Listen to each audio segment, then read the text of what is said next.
Good morning, self-evident listeners, watchers, podcast people, those of you who are against us, for us. As long as you're not apathetic, that's all I care about. It is New Year's Day. Happy New Year's. It is 2022. I have a special guest with me today. I have Pastor Todd Mozingo back again. He decided that we didn't drive him away too much last week. So, yeah, honestly, the last time I was here, my microphone didn't even work for a while. So now I've got Massey's mic. I feel like I'm a really promoted position here. You're actually moving up. I am doing well, man. One day I'm going to actually get a T-shirt out of this. You will someday. It's going to be amazing. Right. A couple years down the road, after you've done your dues. I'm measuring your opinion of me based on whether or not I get a T-shirt. Well, you should say that our opinion has grown. Because you have a mic. Because now my mic actually works. We can hear you for the first 10 minutes. I feel good. So, guys, Massey and Carrie are away with the family. I will leave it to them if they want to explain their process, but they've got some time off. Guys, we are starting a new year. And in a new year, there's a lot of energy, potential, excitement, and self-evidence gearing up. Revive is gearing up. I'm going to just put this at the front. If you have not registered for the Truth to Power Conference, come on, you need to do that. You need to do it.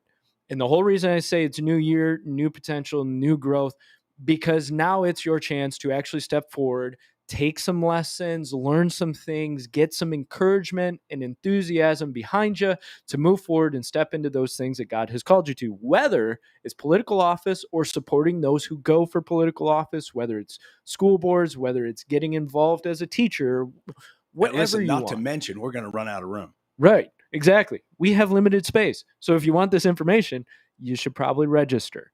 So go on to the selfevidenttruth.com. You can sign up there, register today. There's a meal for a low cost. You can get a meal there. You can hang out with us, maybe get an autograph or two. Hey, maybe get a T-shirt. We'll talk about the T-shirts later. I want to because my feelings are hurt a little. Well, I'll be all right. No, that's okay. No, go ahead. We've got a couple of discontinued ones. Maybe we can throw your way. Oh, ouch! Croft says he has a discontinued one, so you're almost to Croft's level. You know what? I'm going to stay. I'm going to stay and do this thing today. I appreciate that. Perseverance. Persevere through. So let's get started with the news bits. Croft, you ready? All right, let's do it. So slide number 1, the NYPD is out in force, making sure you are secure, safe, and ready to eat with your papers. Papers, please.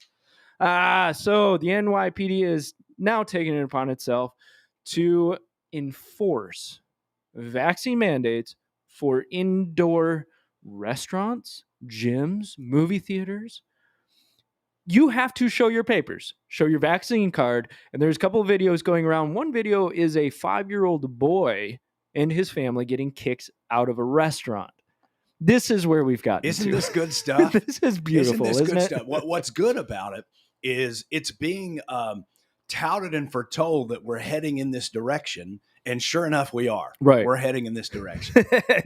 But of course, a year ago, we were told we were crazy. That's what I'm saying. I don't think it should come as a surprise to anybody that we're headed in this direction. Right. In Austria, it's announced that they're going to start going door to door to make sure people have vaccines. And it's like I don't remember what the fine is, 3,000 euros or something. You know, if you're not vaccinated, this is where it's going. The enforcement of compliance. They're drunk on power. Like the lady in Australia, about a month ago that came to her home, said she was in the vicinity of somebody that was diagnosed and she decided to stay at home. They said, no, you're going to come to our little internment camp and you're going to stay there. Just hang out. It's just a suite, it's hang out. Yeah. Didn't we tell the Japanese something similar during World War II? It's a day spa. You'll be fine. Enjoy yourself. We just can't have you part of society. That's all. So we had the little boy who was 5 years old. Now, people are saying the little boy was harassed by the police, which if you see the video, I tried to find the video to be able to download it so we could watch the clip. I couldn't find it. It's on Twitter. Very easy to find.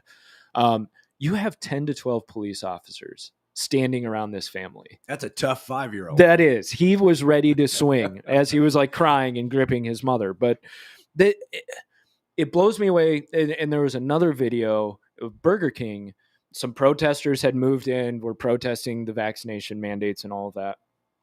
And you had, again, like 8, 10 police officers.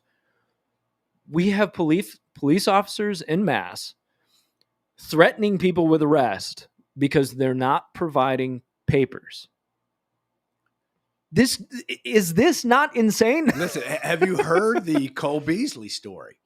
I mean, here's a previous wide receiver of the Dallas Cowboys. He's over at the Buffalo Bills now, okay?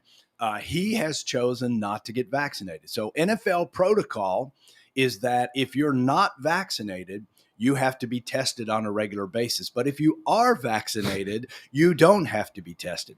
And Cole is sitting up saying, hey, why is there a different protocol if you can be vaccinated and get COVID and transmit COVID? Why aren't they being tested and only the unvaccinated? This guy has now racked up almost $100,000 in fines for not following the testing protocol. Jeez. And his argument is so valid. Right. It's like, if they can get it and I can get it, I'm not a danger to them. They're vaccinated. So why do I have to be tested and they don't have to be tested if they can get it and transmit it? Right. And to further prove that point, that there's transmission going on with vaccinations, we've had the whole cruise ship situation. Probably best not to get me into the whole cruise ship conversation. I'm a cruise ship fan. I was going to say, part of it is Pastor Todd loves his cruise ships. I do love cruising, and it is absolutely ridiculous that we treat a cruise ship differently than we treat a hotel, than we treat a concert, than we treat a restaurant, when all they are is a hotel, a concert venue, and a restaurant all in one place. Right. Okay, but we treat them differently. Now, here's the part that's kind of ticking me off for the most part. You have to be vaccinated now to go on a cruise. Right. You can't get on a cruise ship unless you're vaccinated.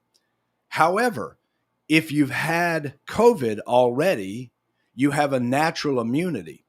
So if you have a positive COVID test followed by a negative COVID test, to me, that should equal a vaccine card.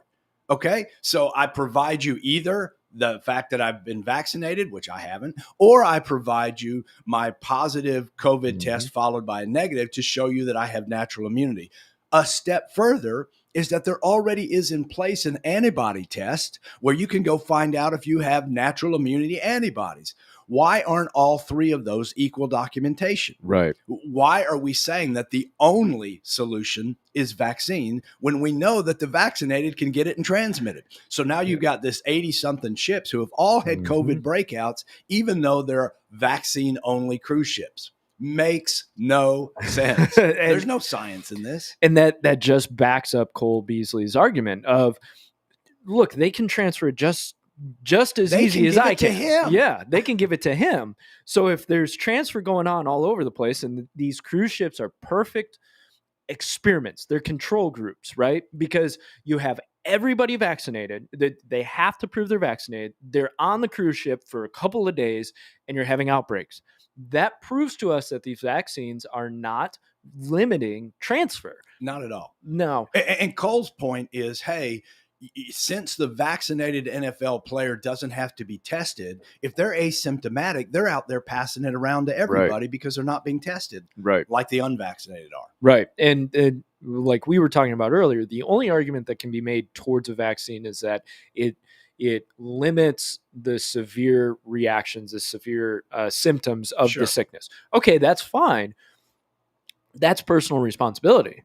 At that point, it's just your personal responsibility and the risk you're willing to take as to whether to get vaccinated. I think it goes even further than that, because now what you're saying is a vaccinated person who can transmit COVID to a non-vaccinated person puts the non-vaccinated person in a greater opportunity to be truly sick because they're not vaccinated. Now, they have made that decision, so we have to respect that decision. Yeah. But now the truth is the vaccinated person becomes a greater threat to the non-vaccinated person. So, I'm telling you, there's no science in this at all. So we should probably quarantine the vaccinated, right? You know what? I mean, if we're going to go by that logic. Hey, listen, if you show a vaccine card, everything's good. That's true. Good. Show us your papers. You can go to the restaurant. So let's go to slide number 2, because now this is a different theme, different line, but this is going to get into our main topic. I think this is important to notice. So slide number 2, the UK Transport Minister Trudy Harrison recently said that it was necessary to leave behind 20th century thinking centered around private vehicle ownership and towards greater flexibility with personal choice and low carbon shared transport. Now, here's my problem is every time the word private in response to property comes up, if anybody is saying, look, let's rethink private ownership, immediately what comes to mind is this: socialism, communism. Yep. Marx himself said the goal of communism can be summed up in a single sentence: the abolition of private property. So anytime you go towards my property, I'm wary of you. And this reeks of control over people because reason. There's always crisis, absolutely. right? You've got COVID is the reason everybody has to be controlled like they are now. Now you've got global warming is the reason they can't drive their cars. Right. And so, of course, we'll push public transport. Well, hey, rely on us. That's what it gets down. Rely on us. And, of course, rent ride sharing, which those corporations can easily be owned by major corporations. That gets into the whole World Economic Forum thing. But Britain already has a credit program. This gives you 3,000 British pounds to give up your car. The car gets crushed. Am I the only one that sees that as absurd? It's absurd. Here, give us your car. We'll crush it. It's absurd because for roughly $4,000 US, I don't have transportation now except what's provided publicly. Right. It's so when I have any kind of emergency at my home, I've got to carry the person, bloody into the bus. Yes. To say, take me to the hospital. Or get on your moped, which they allow you to rent. I hope I live close to a grocery store. Exactly. Well, and part of the complaint in Britain is the people in the rural areas who are going, if you start pushing this and you start mandating stuff like this, what are we supposed to do? The argument is the same, Mike. Either you're going to show the benefits of the vaccine or show the benefits of public transport. I'm actually in favor of public transportation. Right. I'm in favor of it just because of traffic. Right. Because I don't want to come home and it take me an hour and a half to get home because there's too many cars on the road. So if you guys want to carpool up, if you want to have a train system that works better, let's do it. But let's show it by the benefit, not taxing the people who are not using it, punishing them for not using it. I'm so glad you brought up that word tax because so recently we had a drive per mile tax or a per mile tax passed through the Build Back Better legislation. And the number that was floated around was 8 cents a mile. So I wanted to do some math. The last raise of the federal gas excise tax that I could find was 18.4 cents. So this is per gallon. Let's say you have a 20-gallon tank. That's about $3.60 of federal tax that you're paying to fill up your tank. Now, let's say your vehicle goes 20 miles to the gallon, which I would love with my truck. Doesn't. No. Mine goes gallons per mile, not miles per gallon. But that means that you would spend about $1.60 per gallon if you have this 8 cents a mile tax. So $1.60 per gallon, you have a 20-gallon tank. That means you're looking at $32 per tank just in federal tax. And how many times do you fill up a month? So I put in here 3 times a month. Let's say, you drive a little bit. That's almost $100 a month in a single gas tax. In a single tax. Not to mention all the other inflationary things. Right. Not to mention wages not keeping up with inflation. Let's go ahead and tack on $100 in gas tax. Right. And, there's that makes me want to run to a bus, doesn't it?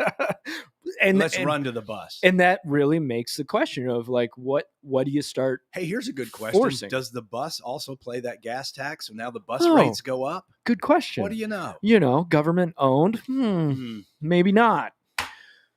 This is the frustration that people have is the fingers that get involved into your life. And this gets into our main topic, which I'm going to, at the outset, ask the basic main topic question of you. And we'll, guys, what I'm going to do is this is going to be kind of an interview devil's advocate just to help you parse out questions that maybe he's going to put me on the spot. Yes, but he's good at what he does. So I look forward to it. The main question is, does God really care about your liberty? Right? And so let's throw this out. Yes. Okay, good show. All right. Thank you so much, guys. Have a great night. That well. When it comes to an issue like liberty, we're talking about a character issue of God. We're saying, is liberty inside of the characters of God that he then wants to portray to us or wants us to emulate of him? Is liberty important to God? So scripturally, there's zero question. There's zero question. If you go to John 8:36, if the Son sets you free, you'll be free indeed. Galatians 5:1, for the freedom of Christ has set us free. Stand firm, therefore, and do not submit to the yoke of slavery. John 8:32, you will know the truth, and the truth will set you free. Am I talking about becoming a Christian in these scriptures? Yes, I am. But what I'm saying is, inside the character of God, there is a desire for his people to live free, to live in a liberty state, to live unoppressed by others. And we see that biblically in things like being delivered out of Egypt into their own promised land. We see that in things like Peter being in prison and an angel leading him out of that oppression. God coming in and saying, you should not be oppressed and in a prison state. I'm going to lead you out of here. We see that in the exile return from Babylon. They were in Babylon. God leads them back to rebuild Jerusalem. So we see him liberate. We see Esther go up against the secular king of the time and say, hey, our people shouldn't be oppressed. They should be allowed to fight back, and they're allowed to fight back. We see Gideon, who's oppressed by the Midianites, and they are allowed to go fight the Midianites and win over the Midianites. My point is, over and over and over, the concept of liberty is woven throughout Scripture. Right. God believes his people should live in an unoppressed, liberated state. All right, so let's parse that out. So one of the things you brought up, which we had talked about this beforehand, one of the things you had brought up was the God removing his people from Egypt, releasing his people, right? And so in terms of devil's advocate, some people might argue, okay, but there was a 400-year period of slavery that God had his people in, and he didn't seem to have concern about it until the end of the 400 years. So the question would be, is he care about liberty when it suits him, but hey, go ahead, be a slave, I don't care? Good point. He must not care about liberty until it suits him. I think you cannot demonstrate liberation without captivity.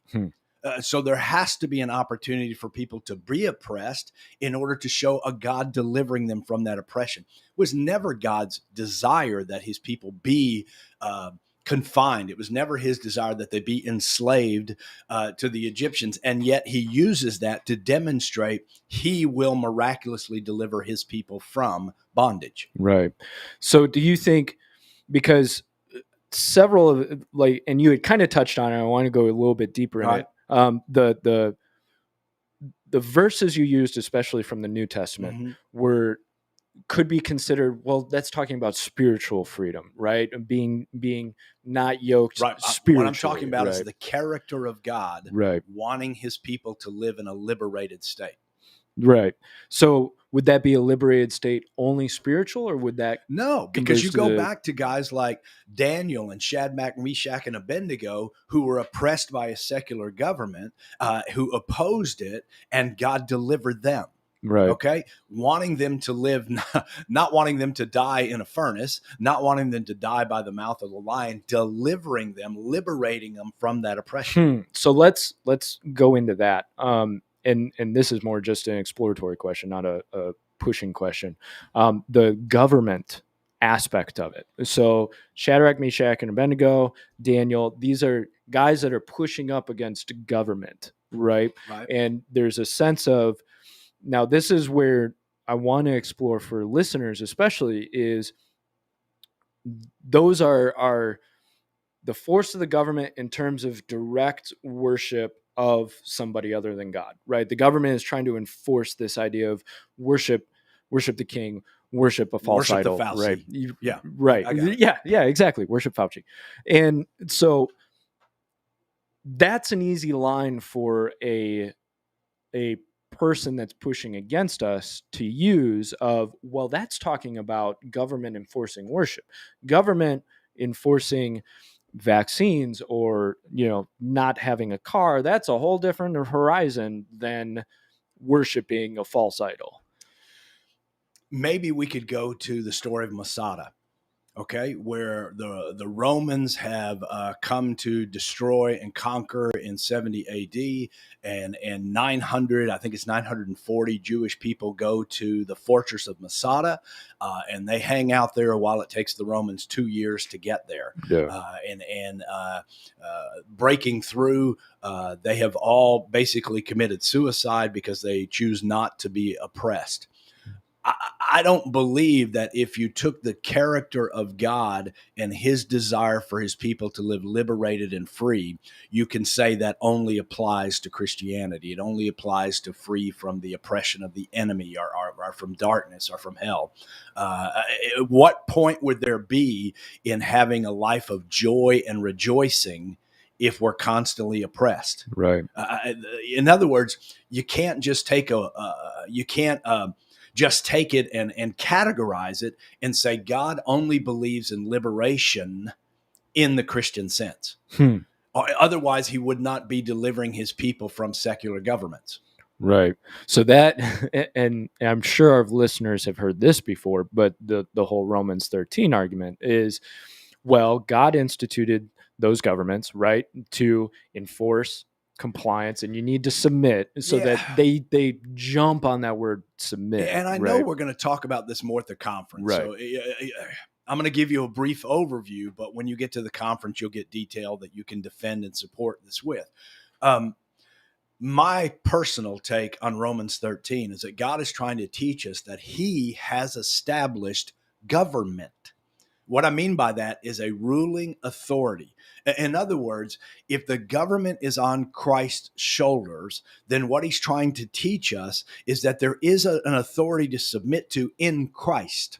And it filters down through everything, that children obey your parents. Okay. He's trying to teach us about the fact that there will be a submission and authority structure so that we understand our relationship with him better. He is not saying, I put Hitler in place. That's not what he's saying. Why would he do that to kill 6 million Jews? That doesn't make any sense in the character of God, that I'll put them in place to kill my own people. What he's saying is, I have put government structure in place. Now, for you and I in the United States, who is voting in that person? Right. Now, can God sovereignly control everything? Yes. Does he give us a free will? Yes. Are we choosing something other than he wanted? Is that not what we did with Saul and the judges? Right. He said, you need a judge. We said, no, we need a king. He said, well, if you want a king, I'll give you a king, but it's because you wanted it, not because that's what I wanted for you.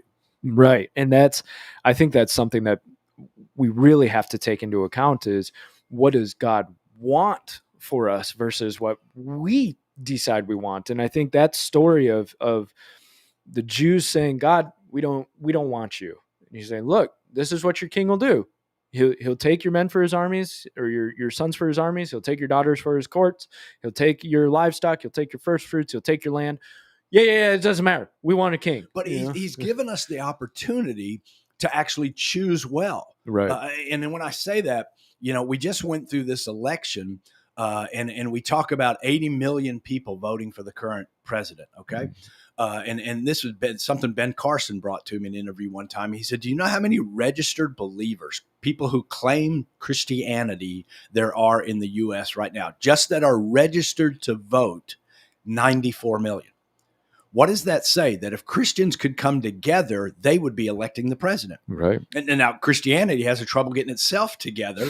But when it comes to the values of a particular candidate, Christians ought to be able to look at platforms and say, this is the more godly choice. And if we came together for the more godly choice, Christians would be deciding who is president. Right. And I think that goes into the sense of principle, and really supporting a candidate that holds principle and foundation versus, because it quickly becomes a policy back and forth. I'm very happy to say, and we could say it in this last election, that there was neither candidate who truly upheld everything of God. Right. Okay. But there are some glaring definitive differences. Okay. Right. Mean tweeter versus I want a portion to the 9th month. Do we really have to debate that, Mike? Right. Do we have to decide which would we prefer? Like one is hurting your feelings and one is murdering children. Right. How is that a decision? I had somebody a while ago, they flared up a political debate with my wife, actually. And one of the things they said, is something to the effect of, is abortion the only thing you care about? As in, like, that's just a side thing. Well, this is the life of the defenseless that we care about. So, yeah, this is a pretty big policy thing, but it's not the only thing. It is not the only thing, but it's a huge thing. It's a huge thing. And this was coming from Christians, right? Which blows my mind that there can be this process of, well, that's not a big deal. What's bigger deal is regulations and global warming and, this weird side twist. Okay, so they're all important. Right. Okay, but making the decision, and a friend of mine really taught me this about 10 years ago, for you and I to decide, for anybody on this planet to decide that we will determine when the planet comes to an end, is an utmost arrogance. Right. That is not our decision. That is God's decision. So we're saying, global warming is going to destroy and it's going to flood. Listen, it ain't coming till an end until God says it's coming to an end. Yeah. Because if God doesn't want it to come to end, he can hold waters back. Right. I've seen that in scripture. Okay. So it's not up to us to decide when it's over. God is going to decide when it's over. So if you want to tell me, would I preference a global warming issue over abortion? Buddy, I'm on abortion every time. Exactly. And I think something that you uncovered there is there's a difference between force of compliance. Let's use the taking care of the earth. Okay. Right. So there's this idea that, well, we need to force everybody and mandate things and coerce, and that way we'll save the planet, because they always use this fear of the planet will be destroyed. Stop eating meat because of the cow's gas. Cow's fart. Yeah. So let's stop the cow's fart. Let's eat bugs. But the problem is, okay, now we're using force and coercion. Back in Genesis, one of the original tasks given to man was to subdue the earth, to steward the earth. Yes. Right? So now there's individual responsibility that's there of take care of it, which means each of us has an individual responsibility to do what we feel is right in order to take care of the earth. It doesn't say anything about coercing your fellow man and forcing your fellow man to take, you know what I mean? Like, if we're going to talk about liberty, this liberty of individual responsibility is important to retain through everything. I'm not going to necessarily argue that we should or should not take care of the earth. Right. But I think if you go back to Genesis, what he said was subdue it and rule over it. Right. In other words, manage it, if you will. And he was talking about authority and having authority over the animals, having authority over the earth, having authority over the enemy on the earth. So I don't think his point was make sure it stays green as long as you can make it stay green. Right. But do we have that responsibility? Yeah, we are stewarding. Okay. And should it be an issue to determine? Let me just say this. I don't think any of us right now know what follow the science is. Because science has become tomorrow at Revive Church, if you want to come. I'm talking about truth. The ability to decipher truth is almost zero right now. Is there global warming? We can debate this back and forth forever because we don't know what truth is in the whole global warming argument. Right. And so should we consider if waters are rising and doing, sure. I don't have any problem with that. I think we can stop putting that stuff in our hairspray. We can find another hairspray. That's fine. Right. I think we can give Beano to the cows. I don't know. But the point is, when we make it an issue to then use it to control, to use it to press other agendas that don't have anything to do with global warming, when we're beginning to steal away private property and say we need socialism so that the waters won't rise, we got a problem. Right. And I think I've made this point on the podcast before, but I'm going to make it again because I think it needs to get drilled into people's minds. Private property is a God-ordained thing. And here's my argument. There's a commandment that says, thou shalt not steal, which means there is ownership of property. God provides us the opportunity to have property and then says, look, do not take from another man. Right? You'd go straight to the promised land. God said, this is your possession. Right. It's yours. Okay. The people that are there, drive them out. It's yours. Right. And so God says, look, this is your possession. This is your private property. And they even divide up the land for the tribes. They say, look, here's your land. Go ahead and do with it what you need to do with it. There's commerce. There's free market in the whole system. There is no concept of everybody pour everything into the middle, and then you're going to divide it out evenly. And we're going to do that every year after year, because that's the only way to do things. If communism, socialism, this idea of common good over individual ownership of property was true, there would be no thou shalt not steal. It will say thou shalt not own. Yeah, right? And let me counterpoint your argument then. Doesn't Jesus come and say, hey, care for your neighbor? Didn't they in Acts come together and pool all their resources and all live off them? So how are you going to argue from a new covenant standpoint land ownership? Right. I'm ready to knock this one. So especially the whole Acts argument. People make that Acts argument of, see, the church pooled their money, their resources, they sold everything. And there was no coercion from the church authority structure of, this is what you guys need to do. There was none of that, because otherwise you would have seen it in all of the churches. This was one church, right? The Jerusalem church, if I'm not mistaken. You didn't see it in the Corinthian church. You didn't see it in the Ephesian church. You saw it in this one group. It was voluntary. Everybody came together and said, hey, let's sell some stuff. Let's pool our resources. Let's take care, right? There's nothing wrong with that, with a group saying, hey, let's do this. But you notice there's no mandate. There's no doctrine put forward. There's no Christ saying, sell all your possessions or else. It's, where's your heart in the matter, right? And Christ always gets to the heart. So a big thing about it is, people point out the rich man. Yeah. Sell all your possessions and follow me. So that, see, you're not allowed to be rich. What he was saying was where the man's heart was.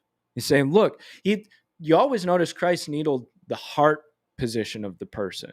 He didn't need to talk to that guy about disrespecting his parents or committing adultery, because he even asked him. He didn't tell the middle income guy to sell all that you have. Exactly. Thank you. He didn't tell the poor guy, give away the rest of your two minas, No, he tells this guy, sell all your possessions, give to the poor, follow me, because he saw that the guy's heart was wrapped up in the possessions. Correct. And you notice the guy walks away sad, which shows where his heart was the whole time. Yep. Now, notice Christ even asked him, how does he say it? He asked him, what do you need to do? Or the guy asked him, he says, I've honored my parents. I haven't committed adultery. I haven't done, I've been good. And Christ says, yeah, okay, but here's your spot. Yeah. Here's your flaw. Here's the sin, the thing holding you back from the kingdom of heaven, right? As you claim that you've done everything well, right? Guess what? There's an area you haven't done everything well. So I want you to volley back your own question, because I'm sure there's angles that I've missed, but I get frustrated with Jesus was a socialist. Jesus was not a socialist. And I know that Massey is going to cover that topic at the conference, and I know that Massey's going to cover that that topic well. And so I'm not a fan of stealing thunder. Okay. But let's just say that you need to go right now, and you need to go online to reviveusnow.com, and you need to register for this conference. You need to come with the attitude of, I need to learn this other line of thinking. I need to learn a different one than I've been taught in the past. I need to recognize that maybe we've been walked down a path in the church that has led to where we currently are, and we're going to be accountable for where we currently are. And maybe I need to figure out if I've been led down the right path or not.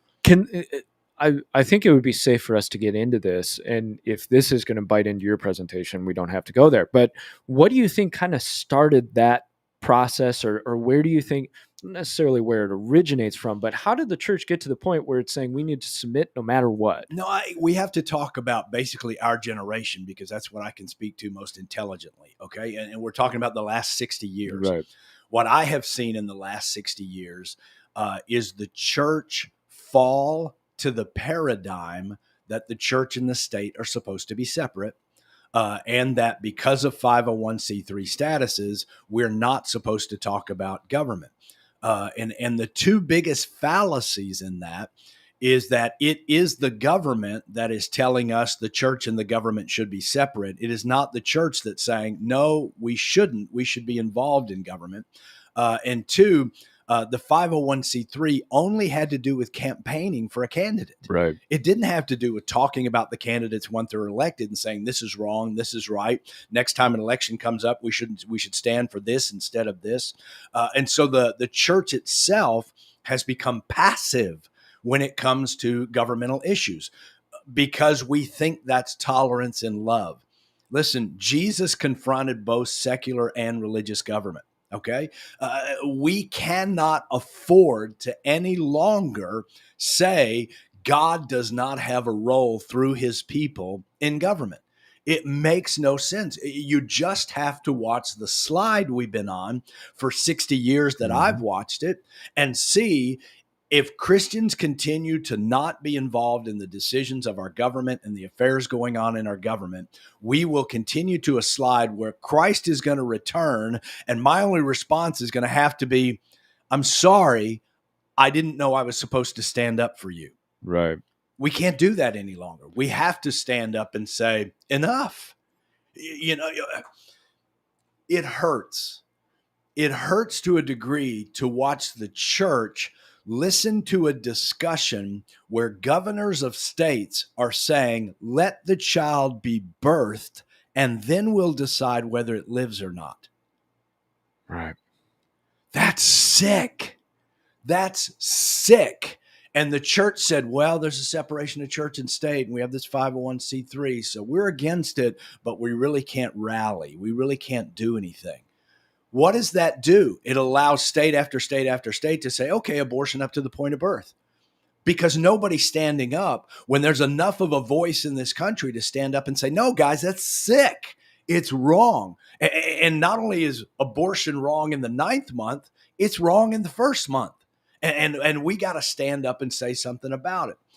Abortion is not the only topic. Okay, plenty of things we can go against. And listen, I want to say this because I'm actually going to be saying it tomorrow in my message. If you've had an abortion, listen to me. God's not angry with you. God forgives. God rejoices in the child that he has. God rejoices in your future. God rejoices in the plans he has for you. So this is not a condemning statement about your past. It is a statement saying, as believers, we must take a stand. If we're not the voice of God in our country, what are we doing here? We're just waiting to be rescued out of it. If that were the truth, then why doesn't he take us to heaven when we become saved? Because we're here for purposes, because he has plans for us. Because now I believe in this year, Christianity must come together and must stand up for the things of God, must begin speaking for God, must begin speaking for the truths of God. There are truths. They are black and white. It is not negotiable based on what you think. What you think does not establish truth. You cannot decide your gender. That is not truth. Okay? And when God speaks, that is truth. And so it's time for the believer to stand up and say, no, this is what my God says. This is wrong. And I can have an influence on whether that's allowed in my state or my county or my city or whatever. And to segue on that, and I want to round back to the Johnson Amendment for a second, because I think that was indicative of a bigger issue. And you're talking about truth. So let's set this premise. God is truth. Mm-hmm. Christ himself calls Satan the father of lies. Correct. Right. So what the church did when the Johnson Amendment was passed, and the church said, oh, okay. What they just said was, you can tell us what to talk about, and you can tell us what we're not allowed to talk about, which means they have just put God aside and said, well, we know, God, you want us to talk about this. We know this is important to you, but the government's saying, hey, they'll crack down on us a little bit. So we better not get into all of this. What they've just did was basically a microcosm of the garden all over again. I know what you said, God. I know where you stand, but they told me to be silent, which means now all of a sudden you're obeying the father of lies, right? Once you've allowed yourself to be a vessel for somebody else's message besides God, you have now allowed yourself to be a vessel, or at least allowed the message of lies to be passed through the society and culture, right? And so I think this is a lot bigger issue than people tend to see it for, is because what the church has continually done in certain respects is said, we're going to back off of this. We're not going to get involved. We're going to step away from this, which goes back to the argument. If you're not following God and you're not speaking as the voice of God, the vessel of God, then you are allowing another voice to reign supreme in the culture and society. It goes from a Johnson Amendment that, again, I've never seen a church lose a 501c3 status because they spoke out about government. In May of 17, the enforcement of that was negated by an executive order. And what happened was, the original Johnson Amendment was to say you cannot campaign for a candidate. You can't tell your people in the church who to vote for. Yeah. What that slid into is you can't talk about government issues because there has to be a separation of church and state. That was never even in that amendment. Right. That was never the purpose of that amendment, to say you can't continue to preach about the ills or the evil of abortion or drunkenness or genderism or whatever it is. But the church has said, well, we're supposed to be, I'm going to call it like I see it. Yeah. I believe it's really pastors who are saying it's easier not to talk about tough topics because people will get upset. People will leave my church. People will not agree with me. It'll just cause dissension. And so what we do is we say, well, Jesus kind of tolerated everything. So let's kind of tolerate everything. And let's talk about only the gospel in realms of good things and behavior modification and those kind of things. And we stop talking about the tougher issues. And so the church has become lame in its stance for the things of God. Right. And this is just hit me, and this is kind of free flow, but I wonder if that's helped produce the kind of self-visual or self-centered outlook is, well, I'm not allowed to be political is what the pastor is kind of taking that approach. And so I'm going to take the easier approach. And like you said, so now it becomes good works, bad works, self-improvement through behavior modification. And there's a inward looking that tends to happen at that point, almost a selfish inward looking. Well, I'm not allowed to look at that stuff, so I'll just focus on self. Whereas if we encourage our pastors, our leaders to say, you need to look out into the culture, and we're not just talking about homelessness. Okay, that's morally easy. Homelessness is morally easy because there's not a single person who says, well, that's a good thing. But getting into the cultural issues that are still important to God that we've decided are off limits, you start turning your eyes outwards. No, what we end up doing is leaving our whether you call them congregations, parishioners, whatever, we're leaving our people inequipped to answer because we won't address the topic ourselves. We won't say where we stand on issues because that might be politics. And listen, the word politics has now become the stay away from phrase. It's not about Republican or Democrat. It's not about sides. It's about God and right or wrong.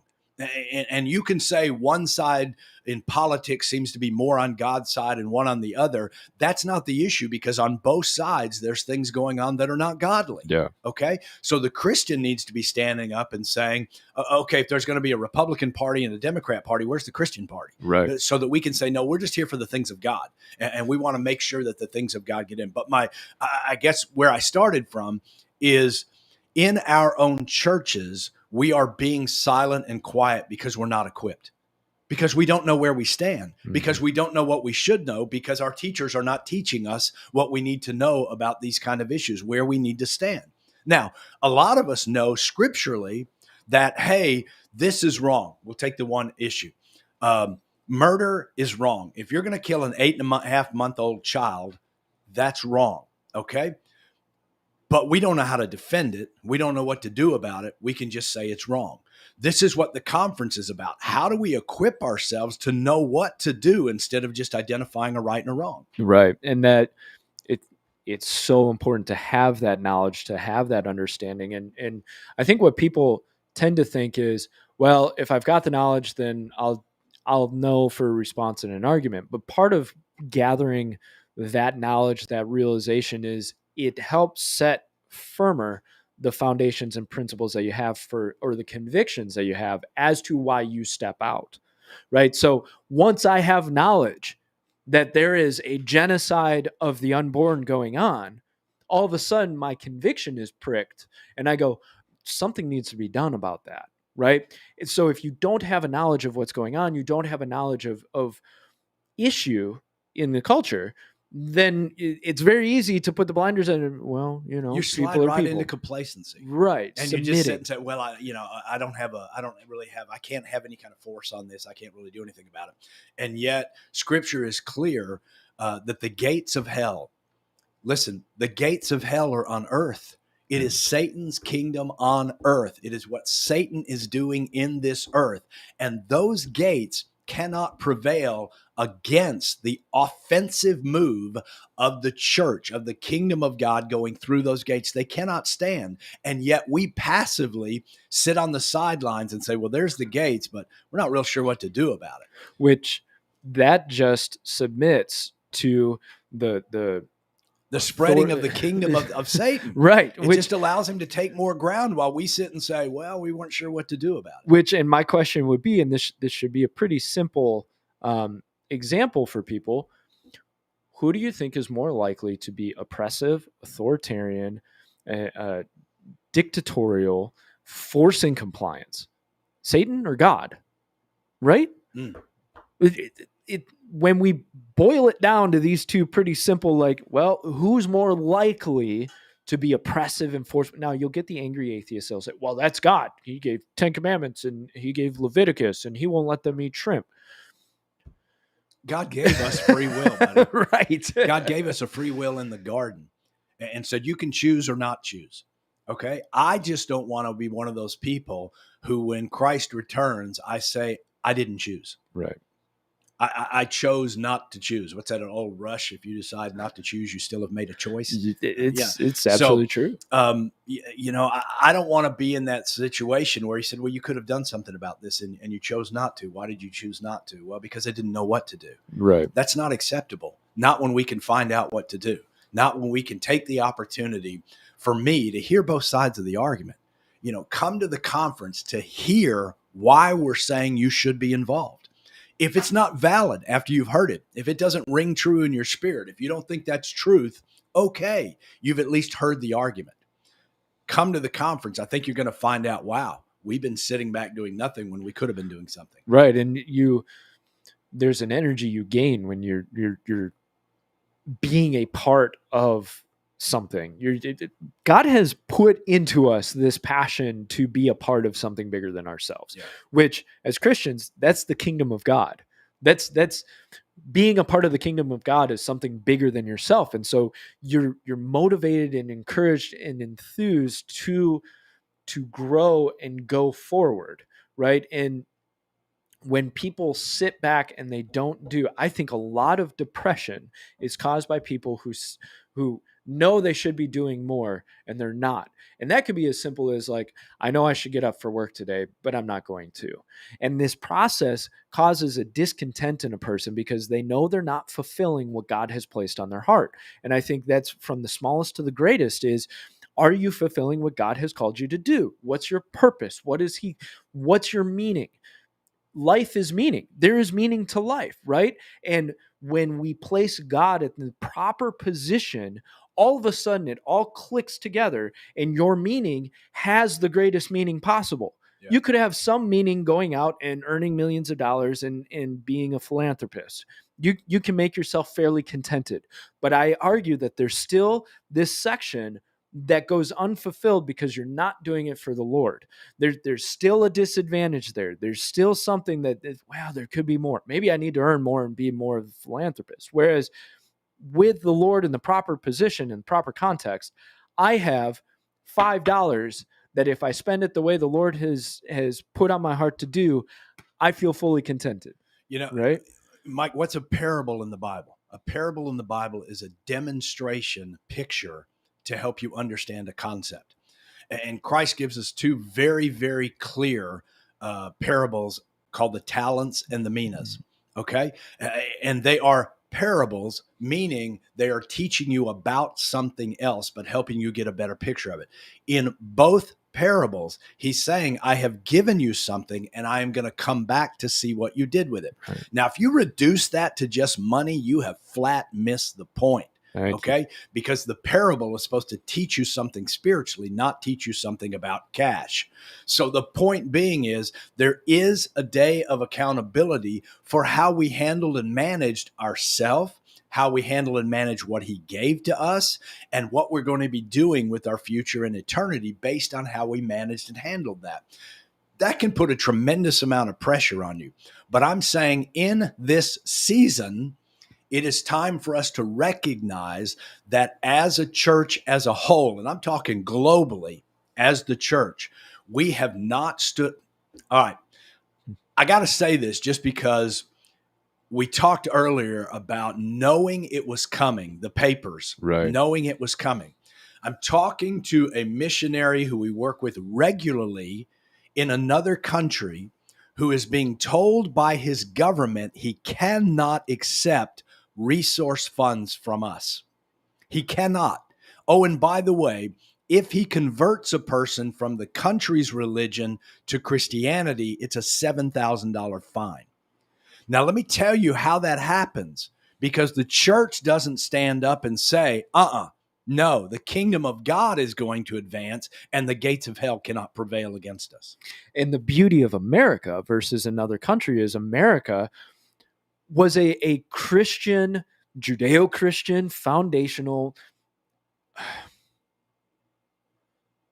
new land. Even as far back as when the colonists came over, there was corporate interests, there was business, economic, but a lot of the settlements that started popping up, and as they grew, very much where we feel this is not a replacement of Israel, but a new land for the Gentiles, kind of like the Gentiles version of Israel. This is our land. God's given this to us. How do we do this for the Lord? How do we grow this for the Lord? That is such a beautiful opportunity compared to other countries. And so we've built on the foundation of, this is a land that we have so many Christians. We have such influence. We have such a power through this land. We are absolutely insulting to the Lord to give that up and say, well, we can't get involved. He gave us this land. Yeah. He allowed us this opportunity. Who are we when we watch other Christians persecuted in other countries that didn't get that opportunity and that joy of being able to walk in a free and blessed land and say, we're planting our flag for the Lord here. They've got to work from behind enemy lines. They've got to work and niche out their territory that is enemy territory. we were put into land that was not enemy territory. Yeah. Like, how dare we not take everything we've been given and use it as much as possible? Come on. You know, I just, it floors me. And that gets into the whole history of America. You're told, America was founded for slavery, and America, you know, the what is Puritans, what Pilgrims, is you know, what is truth? Yeah, exactly. Whose truth? Exactly. You know, and that's here's the truth we do know. We have a solid Christian foundation in this nation. It was documented. Yes. Okay. So we know that to be true. We know that in our Declaration of Independence, it said that these rights are endowed by a creator, not by a government, but by a creator. And I think people really don't get that. Yeah. I don't think they get, I don't mind saying it took me a long time to finally look up the word inalienable, to find out what that word actually means. Right. What that word actually means is it cannot be taken away. Yeah. The rights given to you by God for life, including life, liberty, and the pursuit of happiness, cannot be taken away from you. And they are to be governed by those who were put in place by the governed. Right. In other words, we're the ones with the voice to say these rights cannot be taken away. Now that's in our Constitution, that it was given to us by God, and it is inalienable in our Constitution. Do we believe that God believes in life? Buddy, he gave us life. We don't have life without God. God endued the right of life on man. He breathed life into him in the garden. He formed him out of dust. He breathed and he became a living being. Is that an inalienable right by God? Yes, God gives life. The Constitution can't give me life. My neighbor can't give me life. The government can't give me life. God gave me life. Did God give me liberty? He said, I want you to live free. I want you to be free indeed. I will deliver you from the oppression. I will deliver you from the enemy. Yes, he's given me liberty as something from God. The pursuit of happiness. Does he not say, rejoice in the Lord always? And again, I say rejoice. Does he not say the joy of the Lord should be your strength? Right. Does he want me to be in a state of joy / happiness? That's God. Then we turned around and said, we so know that that is God that we want to put it into a declaration to say, these are the things that God gave us, and nobody can take that away from us, not even our government. Right. And what I'll be covering in the conference goes very well along this line of that philosophy behind law and liberty and rights. Because I think we decide, well, government can tell me whether or not I can, well, I've got freedom Government of can tell speech, you can't be happy. Yeah. Government said on Tuesday at 4:00, everybody's going into unhappiness. Be unhappy. Right. Like No. we've somehow twisted it to, well, government determines what are my rights and what are not my rights. This gets into the whole Bill of Rights. They're endued by the Creator. Exactly. Not by the government. God is the one who gives rights. The documents put forth were there to help list out and define some of it. Notice that word, some. And that's something that drives me nuts is, well, you know, if it's not covered in the Bill of Rights, I mean, I guess it's off limit. We can't. And I'll get into that whole argument and decimate the idea that, well, if it's not written, I mean, the government can do whatever they want with it. No. Listen, people do that with the Bible too. Right, you know? Right, exactly. So we're touching up on an hour. Any last thoughts, last things you want to say to round this out, especially in this context of, does God care about liberty? Does God was one of the, how do I want to say it? Is one of the defining characteristics of God the idea of, I want you to have liberty and freedom? It is stunning to me that anyone could look at Scripture and not realize that God wants his people to live liberated, free, joyful. Why was our eternity defined as a place with no sorrow and no tears, no bondage? Okay? Because God's desire is to have joyful. Don't forget, God is a father. I don't know fathers who say, I really want the overall goal for my children to be miserable in bondage to something. Okay. That's not what fathers do. fathers say, what do I got to do to open the opportunity for my kids to live a joyful, free, happy, controlling themselves life? This whole thing we're talking about when it comes to liberty in God is a core character of our God. Amen. I can't put it any better myself. So guys, I want to say thank you so much for supporting us this past year. 2021 was a big year for Self-Evident. Self-Evident really moved forward.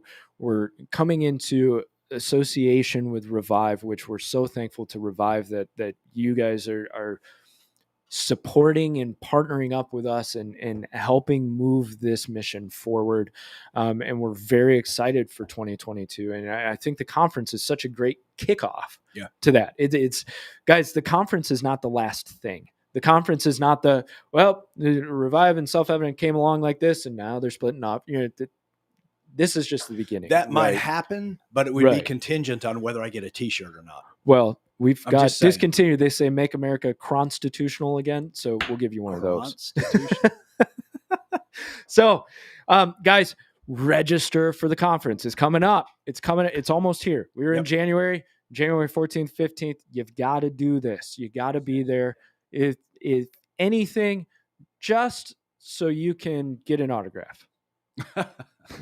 But until next time, next week, we love you guys. Thank you so much to Pastor Todd Mozingo. Glad to be here.